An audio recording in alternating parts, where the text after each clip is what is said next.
All right, it was a little chaotic. What up, fam? All right, I'm on the B side of this weekend morning walk, and there was something I was thinking about, and I wanted to break it down here. It's an analogy, and you can use this analogy for other scenarios as well, but it works really good with this one. So there's a lot of backlash in the national discourse around these narratives, these discussions, these ideas about abolishing, tearing down certain institutions in our society. The most prominent one is about police, right? But there's other ones, right?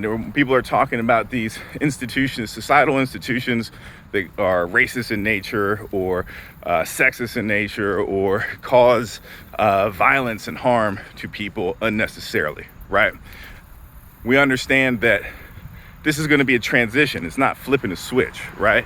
And we need we need a way of, I'm going to use the word policing because I don't have a better word right now, but we need a form of policing that doesn't center on creating people or turning people into criminals, like creating criminals, right?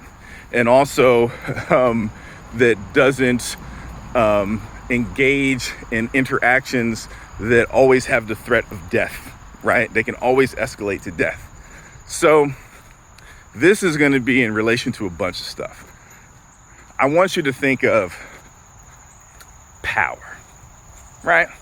We're transitioning from combustion engines to battery-powered engines. It's really happening right now. In addition to that, we have vehicles right now that require gasoline and diesel, right? We have vehicles that can take both electricity and they can take fuel, right? They can take gasoline fuel. And we have vehicles that are just pure electricity too, right? So we have combustion engines, we have hybrid engines, we have pure electric engines, okay?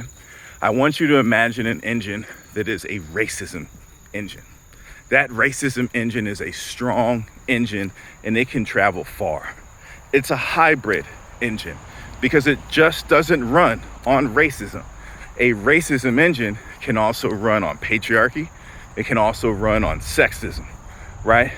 We can keep on going. It can run on xenophobia. It can run on heterosexism. It can run on all this sort of stuff, right?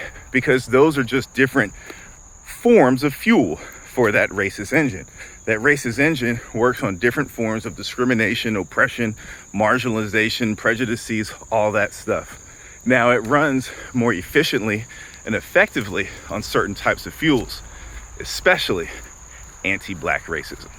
Anti-black racism is like dilithium crystals for the racism engine. Oh, wait a minute. Let's see how far I've been walking. Seconds. Distance, 4 miles. Average pace, 16, 17 per mile. 4-mile walk. I'm on the back end, the B side. It's about to be a 6-mile walk. Let's go. Let's go. Okay, all right. Again, for all y'all who are new to this channel, I don't edit these videos, okay? These videos began as a way for me to work through issues of perfectionism that are deeply embedded into my psyche, right? As I try to finish my dissertation for a PhD program, continue to grow my business, and start my work the way that I've been starting it. I've been doing these videos, but I enjoy them and I don't edit them. I just throw them out there. Okay, now back to the racism engine. It goes the fastest, the farthest, the most efficient and effective on anti-black racism. Those are dilithium crystals for that racism engine. For those of y'all who are like, what the heck are dilithium crystals? I'm a nerd. I'm a sci-fi nerd. Dilithium crystals are the fuel for warp drive engines in Star Trek, okay? This is what allows people to travel across the galaxy and, not die before they reach their destination because it took so long.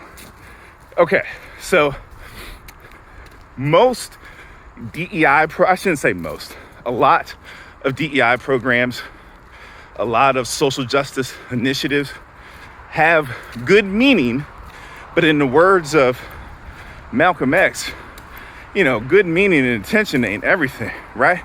If I stab someone in the back with a knife and that blade goes 9 inches in and I take that blade out 6 inches, It's still in there 3 inches. That's not progress, right? Progress is taking the blade all the way out and treating the wound of your fellow person, right? And I would add showing them empathy and compassion that they're not going to be at their full capacity while they're healing from that wound. Okay, so a lot of DEI programs, social justice initiatives, what they do is they look at reducing forms of fuel for the racist engine.